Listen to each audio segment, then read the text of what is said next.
ఖమ్మం జిల్లా వైరాలో భారీగా గంజాయి పట్టుబడింది. 64 లక్షల రూపాయల విలువ చేసే 128 కిలోల ఎండు గంజాయిని వైరా పోలీసులు స్వాధీనం చేసుకున్నారు. ఈ ఘటనకు సంబంధించి 3 అంతర్రాష్ట్ర నిందితులను పోలీసులు అరెస్ట్ చేశారు. వైరా ఏసీపీ సారంగపాణి వెల్లడించిన వివరాల ప్రకారం శుక్రవారం వైరా ఎస్ఐ రామారావు తన సిబ్బందితో కలిసి సోమవరం గ్రామం వద్ద వాహన తనిఖీలు నిర్వహిస్తున్నారు.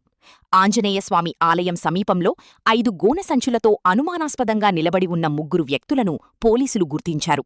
వారిని తనిఖీ చేయగా ఆ 5 గోనె సంచులలో మొత్తం 60 ప్యాకెట్లలో 128 కిలోల ఎండు గంజాయి ఉన్నట్లు బయటపడింది.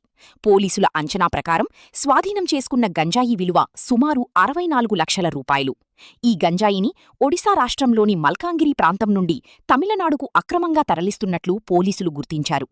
అరెస్టు చేసిన నిందితులు ఒడిశాకు చెందిన మనుయాల్ బోత్రా, ఆంధ్రప్రదేశ్ అనకాపల్లి జిల్లాకు చెందిన చిటికల సన్యాసినాయుడు, మరో ఒడిశా వ్యక్తి లక్ష్మణ్ కిలో. నిందితులను అదుపులోకి తీసుకున్న పోలీసులు గంజాయిని స్వాధీనం చేసుకుని కేసు నమోదు చేశారు. మాదక ద్రవ్యాల వ్యాపారం, రవాణా, వినియోగంపై కఠిన చర్యలు కొనసాగుతాయని ఖమ్మం కమిషనరేట్ పోలీసులు హెచ్చరించారు. డ్రగ్స్కు దూరంగా ఉండాలని, యువత భవిష్యత్తును కాపాడాలని ప్రజలకు సూచించారు.